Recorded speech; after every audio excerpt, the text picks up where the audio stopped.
Sebastian കുളുത്തുകൽ, ഇപ്പം കോട്ടയത്ത് ഇപ്പോൾ ഒരു ഭാഗത്ത് ഭരണങ്ങാനം ഇടമുറക് ഭാഗത്ത് ഉരുൾപൊട്ടിയതിന്റെ ദൃശ്യങ്ങളാണ് കണ്ടുകൊണ്ടിരിക്കുന്നത്. വ്യാപകമായ നാശനഷ്ടമുണ്ട്. അതായത് നിർത്താതെ മഴ പെയ്യുമ്പോഴേക്കും വീടുകളിലേക്കും കടകളിലേക്കും ഒക്കെ വെള്ളം കയറുകയാണ്, പ്രത്യേകിച്ച് മലയോര മേഖലയിൽ. എന്താണ് ജില്ലയുടെ സ്ഥിതി?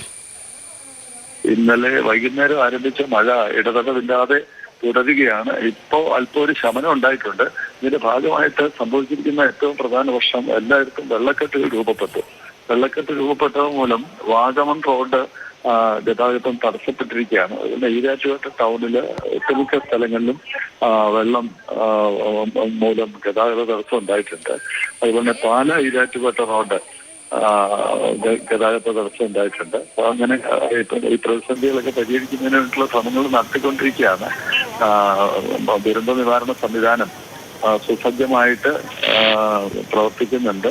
അതുകൊണ്ട് ചില സ്ഥലങ്ങളിലൊക്കെ ദുരിതാശ്വാസ ക്യാമ്പുകൾ തുറക്കാനായിട്ട് ഇപ്പോൾ തെടനാട് കൊണ്ടൂർ എന്ന് പറയുന്ന സ്ഥലത്ത് ഒരു 7 കുടുംബങ്ങളെ അവിടെ ഒരു സാംസ്കാരിക നിലയത്തിലേക്ക് മാറ്റി പാർപ്പിക്കാനുള്ള നടപടികൾ തുടങ്ങിക്കഴിഞ്ഞു. അപ്പോൾ ആ നിലയിൽ ദുരിതാശ്വാസ ക്യാമ്പുകൾ താൽക്കാലിക അടിസ്ഥാനത്തിൽ തുറന്നു തുടങ്ങിയിട്ടുണ്ട്.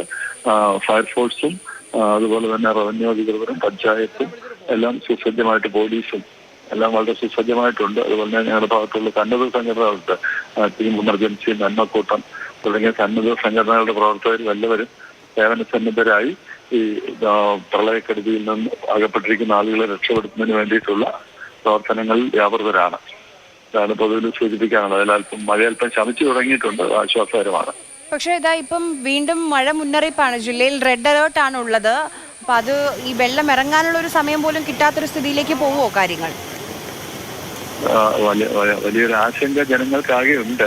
എങ്കിലും മുൻപ് പ്രളയമുണ്ടായ അവസരങ്ങളിൽ മുൻകരുതലുകൾ എടുത്ത് അനുഭവം ഉള്ളതുകൊണ്ട് എല്ലാവരും അതിനുള്ള ഒരു മുൻകരുതലുകൾ എടുക്കുകയും ജാഗ്രതയോടുകൂടിയുള്ള രക്ഷാപ്രവർത്തനങ്ങൾക്കും അതുപോലെ തന്നെ മുന്നൊരുക്കങ്ങൾക്കും ഒക്കെ മുതിർന്നിട്ടുണ്ട്.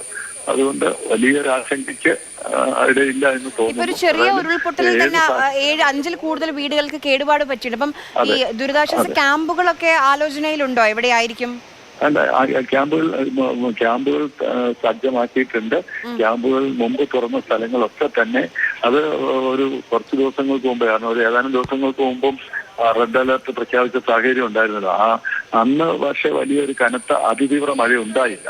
പക്ഷെ അന്ന് റെഡ് അലർട്ട് മുൻകൂട്ടി പ്രഖ്യാപിക്കപ്പെട്ടിരുന്നത് കൊണ്ട് ദുരിതാശ്വാസ ക്യാമ്പുകൾക്ക് വേണ്ടിയിട്ടുള്ള ക്രമീകരണങ്ങൾ ഏർപ്പെടുത്തിയിട്ടുണ്ട്. ഞാൻ അല്പം മുമ്പും ജില്ലാ കളക്ടറുമായിട്ടും മീനച്ചി തഹസിൽദാരുമായിട്ടും കാഞ്ഞിരപ്പള്ളി തഹസിൽദാരും ഒക്കെ ആയിട്ട് ബന്ധപ്പെട്ടുകൊണ്ടാണ് ഇരിക്കുന്നത്.